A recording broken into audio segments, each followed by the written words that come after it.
Baba always makes a distinction between Kali Yugi souls and Sangam Yugi souls, because we are not ordinary anymore. We know what nobody knows, and we are learning from the ocean of knowledge, Baba.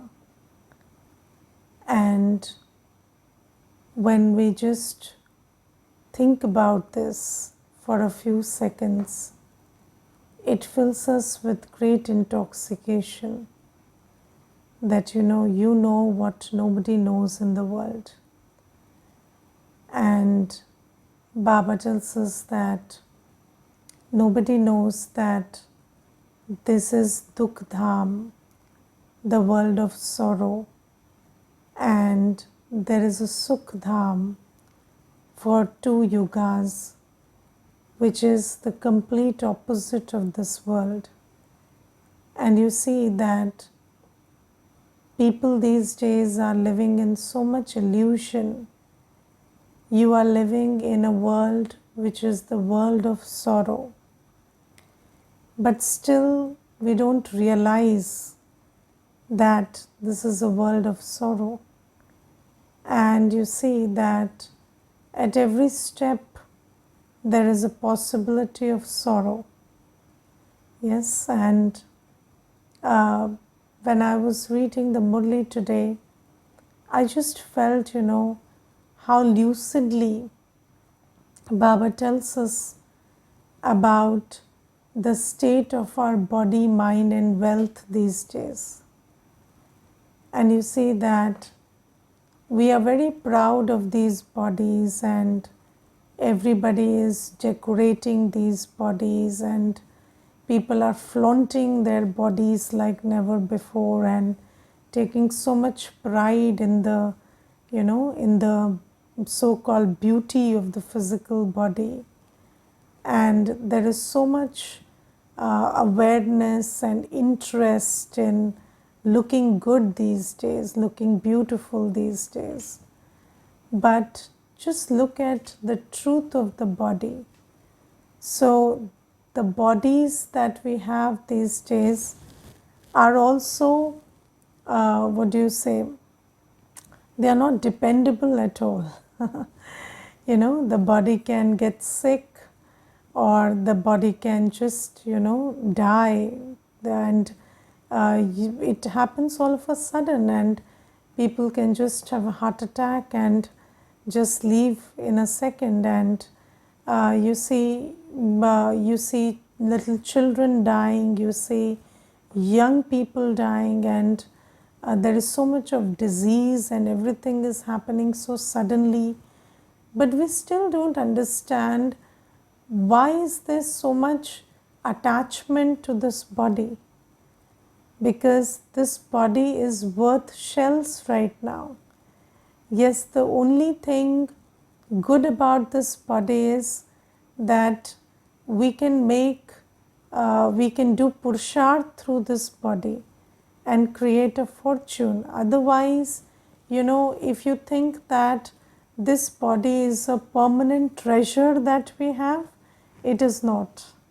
Yes, it's not a treasure which, even if you pay a lot of attention to health or beauty or whatever, it will not last. And the body can deceive us any moment. And Baba says that we don't understand how powerless our so-called assets are these days. And people are banking upon their bodies, and they think that, this body is going to, and I know there is this one person, and that brother is around, I think in their 50s, and until the 50s they had really good health, physical health, and he always took a lot of pride in his physical health.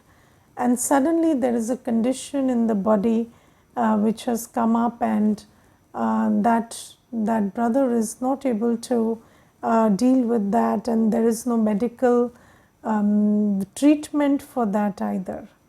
And then it that brother is now heartbroken because he cannot take this deception because it came as such a shock. He cannot take it.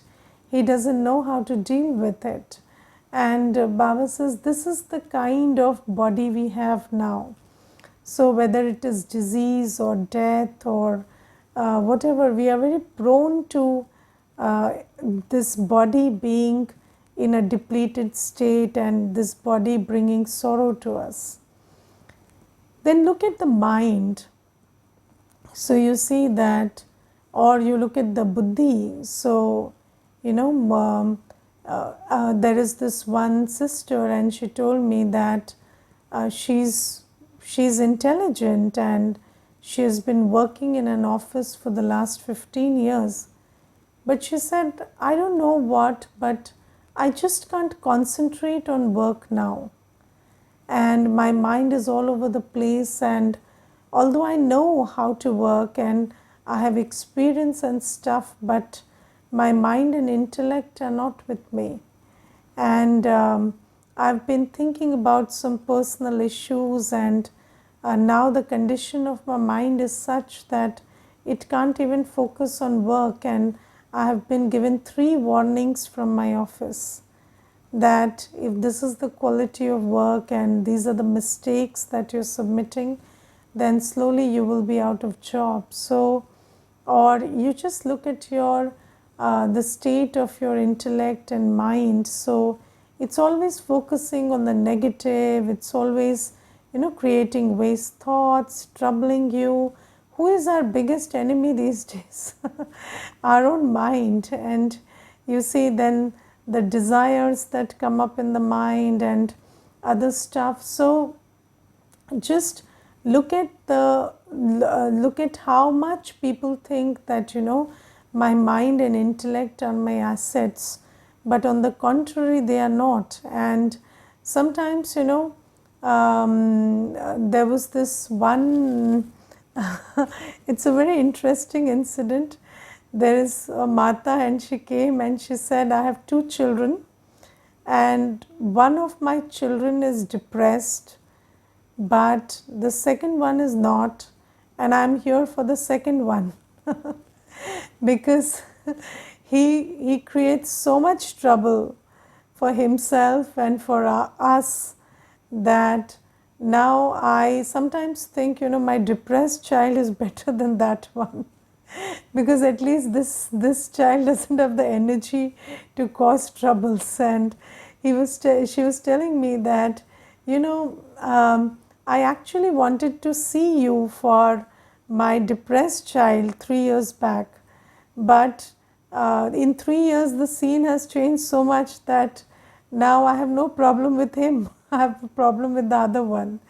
And then I told her that again it is about the whole setup. It's not just about one child or another child, but we all have to look into ourselves, and you undertake the course and understand things for yourself. But what I'm trying to say is that the mind and the intellect, if they are not tamed through yoga power, then they are not an asset these days. So only the mind and intellect of a yogi is an asset. Otherwise, the mind and intellect are not assets. And look at the wealth. Baba says that in the golden age, there were golden coins. In the silver age, you use silver coins. And then you start using paper money. And nowadays, what money do we have? We have digital currency. Yes, you have everything, and you see your bank tells you that you have this much in the bank. What if the whole banking system collapses? What do you have? You have nothing. And you are always thinking that I have this kind of wealth and that kind of wealth. And people who have stored away paper currency also, you never know when there'll be another, note change, and then that also will become redundant and as good as paper which you can throw into the ocean. And this is the kind of, this is what wealth is for us. And I remember there was this one person, and he had a house. He had, so they were living abroad, and they had a house, and that house they kept locked, and they were dealing with some personal issues, and they could not take updates about this house in Delhi which they had kept locked. And then somebody broke into that house, and they started staying there.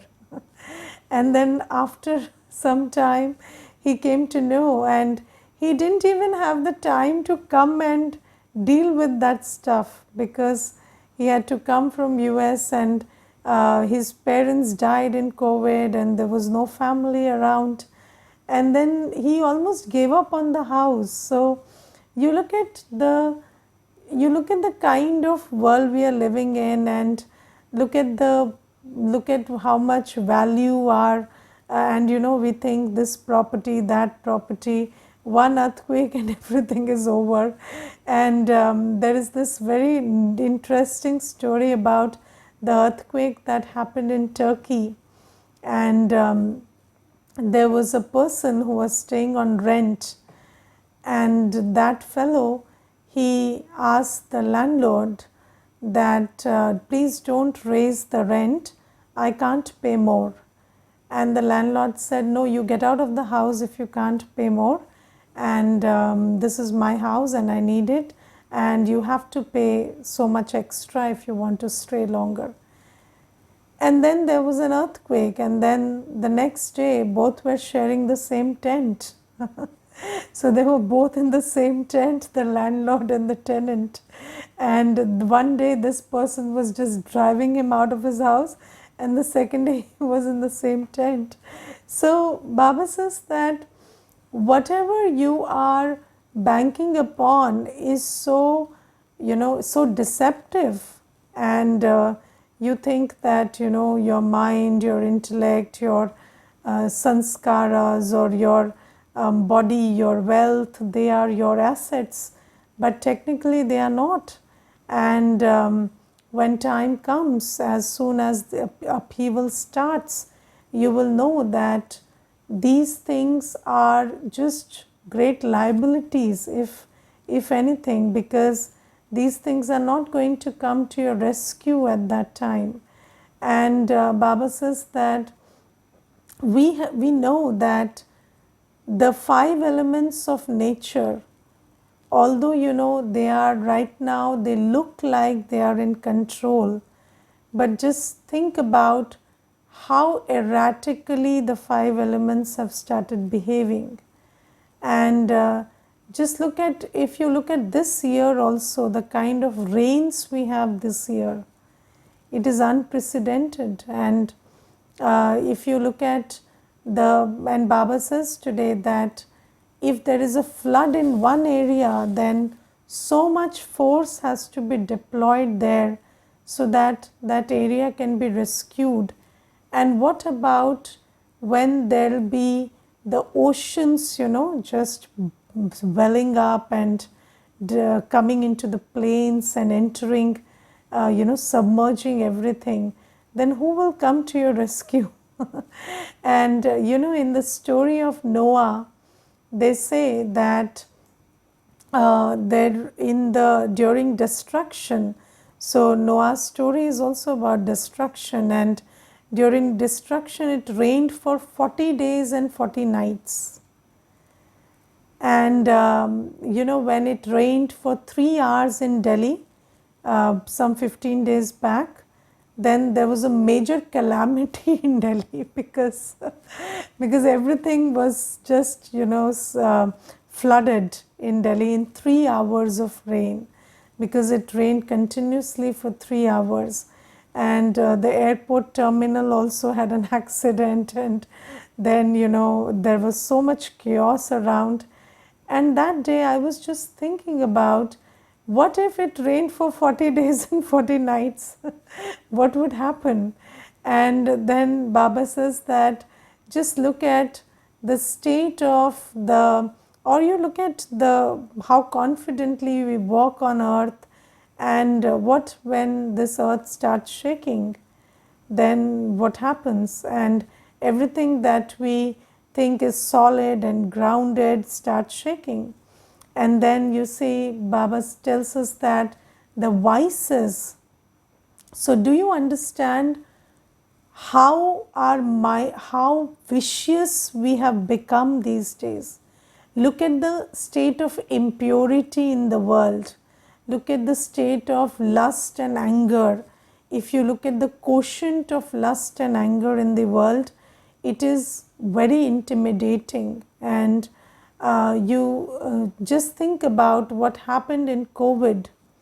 People who were confined to their own houses, you were confined not in a separate place, but you had to stay with your own family, and then people couldn't stay without alcohol, and there was great surge in domestic violence because there is. And just think about, that's a time when the internet is working and you can still distract yourself with the phone or something. But what happens when the internet stops working?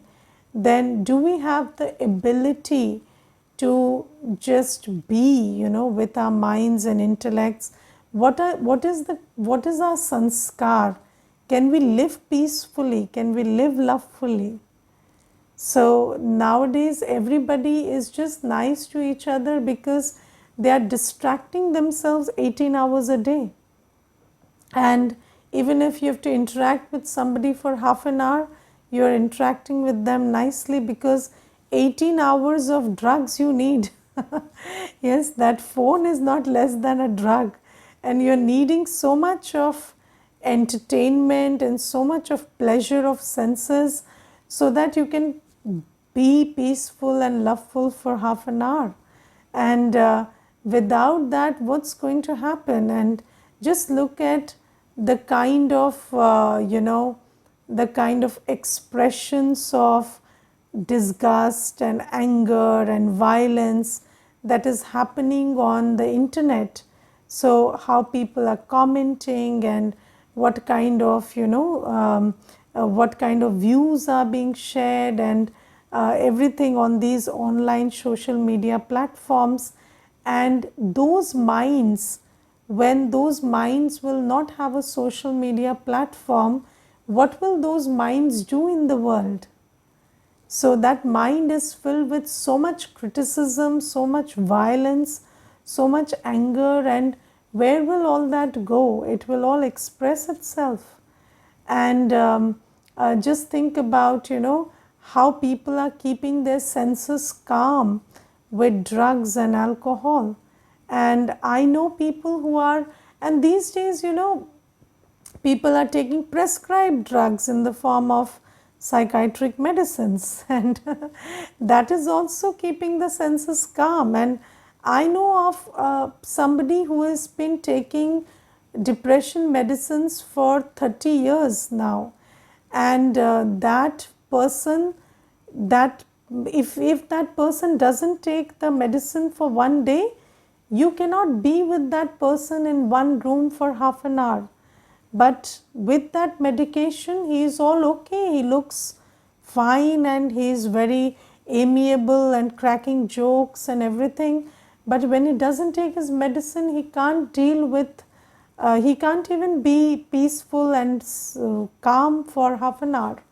So just think about how much we are living in a world of illusion, and whatever you are seeing on the exterior is actually illusory, because all these distractions and these medications and these these drugs and alcohol and smoking and all of these things are helping you maintain sanity. So just think about what is going to happen when these systems collapse. and what kind of a world are we living in. And Baba says that we children are the only children. And then just think about the all the material that has been created for destruction, and people are these days saying that it will take 1 second to destroy a whole country. And all that thing has been, who's under whose control is that remote button? It's not under the control of some Buddha, right? It's under the control of very vicious humans, and in a fit of rage, anybody can pull any trigger, and then all the triggers will be pulled, and then what is going to happen? So Baba says that now we are living on the brink of destruction. We are just, it's at the threshold. And Baba has also given us this knowledge that on one side there is this world, and on the other side there is the world of complete purity, peace, happiness, and prosperity. Yes, so that world is waiting for us. And Baba says, in that world, there is nothing of this world of sorrow. No element of sorrow exists in that world. You have absolute, your body, mind, and wealth are all assets. They are imperishable assets. And even the body is not going to leave you suddenly. There is no disease, there is no dirt. So that kind of a world is waiting for you. But Baba says that you have to create that world. And if you don't realize that this is not a world you spend your time, energy in, this is not a world you spend your, this is not a world to be attached to. This world is perishable and it is a world of sorrow. So you have to completely unplug your intellect from this world and prepare for and create the new world now. Yes, but just think about, are we doing that? Or are we still, when we are distracted by Maya and we don't see the underneath of whatever appears pleasurable and whatever appears, appears to be giving us security and love and strength. So do we delve deeper and see the reality? And do we really spend our body, mind, wealth, time, thought, energy in preparing the soul for the new world and creating that new world through seva? And how will we go to the new world if we don't create it?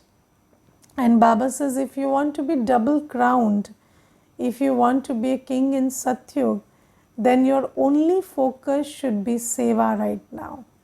And seva is not easy, yes, so when you see one soul, in order to make them understand, yes, that you are a soul, Baba is here, you have taken 84 births, you have to go to Satyug, so pay attention to remembering Baba, embrace purity. Bringing a soul to that realization requires at least 6 months of investment. Do you understand? It's not easy to bring a soul to that realization. And supporting them to do Purusharth is another story, but even bringing them to that place where they agree, yes, this is the truth, it takes a lot of time, and that is your seva. It's not your seva to make them do Purusharth, but being in yoga and sharing with another soul with such yoga power that they get it, that yes, you are a soul and you are the child of Shiv Baba, and you take 84 births every cycle, and then Baba comes and he creates heaven for you, and you have to do your effort and find a place in heaven. You have to embrace purity, you have to pay attention to remembering Baba, do seva. Bringing a soul to that awareness takes a lot of time, and Baba says that, and that is not the job of just the person who gives the course, but there the whole machinery is needed for that. And this machinery that is needed for seva is a machinery that needs to be constantly fueled, because there are when there are Baba centers where this seva is done. Now you cannot go and give knowledge in a mobile van. It's not happening like that. And you need proper classes. Even if it's conducted online, you need everyday class, and it has to be done with a lot of effort and sustained. So Baba says this is done through centers, and then those centers require people who stay there and look after the center. Yes, and then they require souls, Baba's children, who support that center, financially, physically, every which way. And then there are souls who are required to be there and give this knowledge. So it's not just giving knowledge, but all kinds of seva are required. When we talk about giving this knowledge, it's not giving the knowledge, but there's a whole setup which has to be sustained. So you need somebody who cooks every day, you need somebody who cleans every day, you need somebody who is, every month they are supporting financially. You need this whole setup. And then there is this seva done where you are giving knowledge to somebody, and then for 6 months, 8 months, you give each soul palna, and then they come to this awareness. So Baba says that you have to pay attention to seva, and this is the only thing that you have to do now, because this is the only thing that will help the other soul build understanding and strength to create their fortune. And Baba says at this time you have to pay attention to doing seva and not getting absorbed in the vagaries of the old world, because some people are always reacting to what's happening in the old world and trying to create imperishable assets in the old world. That's not happening. So Baba says this old world is perishable, the assets here are perishable. Don't invest your time, thought, energy and your life in creating these perishable assets. So yes, they will also follow, but that's also not for keeping. Yes, that's for seva. So Baba tells us this stuff, and then Baba says that you have to pay a lot of attention to decorating yourself with yoga power. And yoga power is the power that makes the whole world pure. And there's this one brother, and he's doing the course, and he asked me yesterday, so in Satyug, how will people give birth? So I said, through yoga power. And then he said, how will the Pushpak Viman fly? I said, with yoga power. And then he said, how will there be lighting? So I said, with yoga power. So he said, where do we get this? What is this yoga power? And where do we get this? So I said, you see, in the pure world, you're doing everything with yoga power. Just like, you use muscle power, political power, financial power, in this world, you don't use any power in the new world. Everything is done with yoga power. And Baba says that at this time, you purify all the 5 elements of nature, and you purify your brother souls with yoga power. And do we have that kind of yoga power? Because you see that you need yoga power to calm your senses, you need yoga power to change your sanskars, and you need more yoga power to purify your body. You need more yoga power to purify all the 5 elements of nature.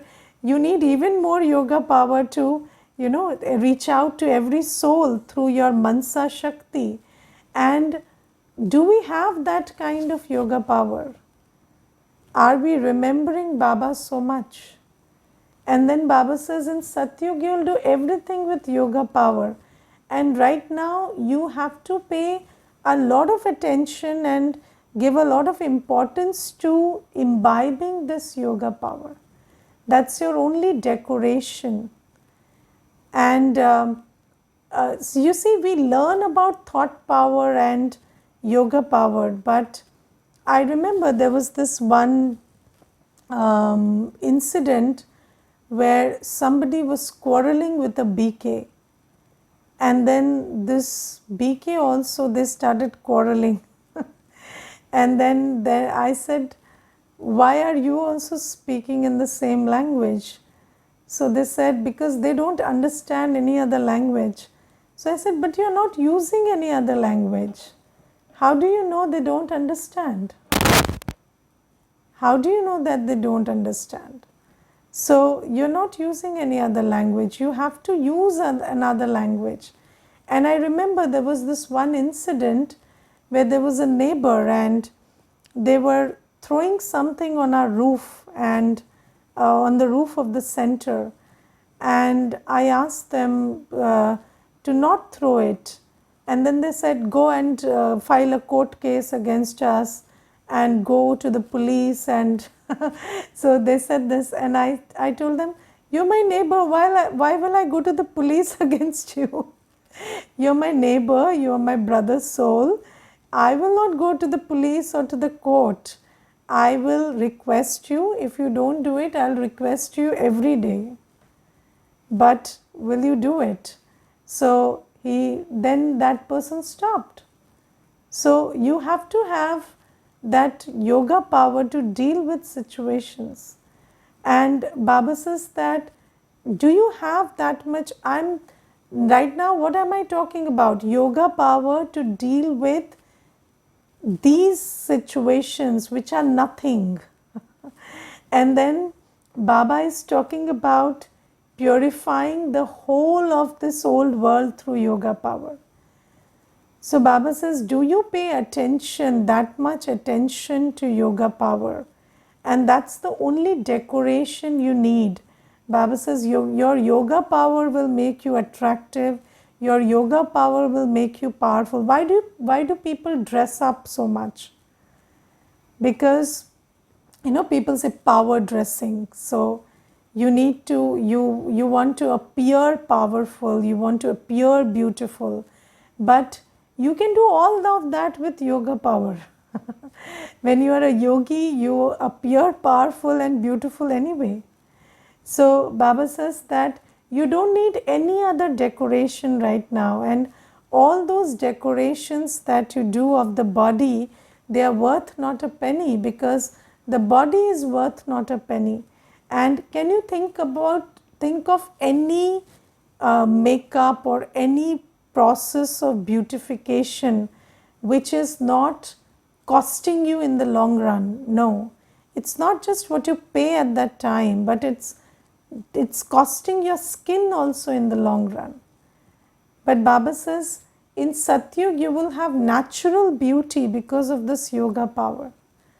And Baba says, do you pay attention to yoga power? Do you pay attention to seva? Do you pay attention to being pure? And Baba says that, the whole world thinks that purity is a big deal, but if the price of purity is paid for 21 births of, purity, prosperity in a kingdom that is heaven, then what is purity? Purity is nothing. Purity can be, and you see there are so many people who are following celibacy and eating pure food because they can't afford to do otherwise. There are so many people who are doing that. And Baba says that now here you are getting so much in return, and then the biggest thing is the purifier himself is giving you this direction and power. So is it a big deal to be pure? Can you just not stop watching the stuff you're stop watching, or can you just not stop eating all that rubbish that you're eating? And Baba says, anyways, whatever is, this world is so infested with impurity that whatever you are taking in against Baba's Srimat is anyways harming you. And you realize that. So why not choose purity? And Baba says you have to understand the call of time, and you have to look at the truth which is behind this illusion of, a pompous world, and you have to look at the truth of the world that's waiting for you, and do your purusharth, do your seva, and get ready for the new world. Okay, Om Shanti.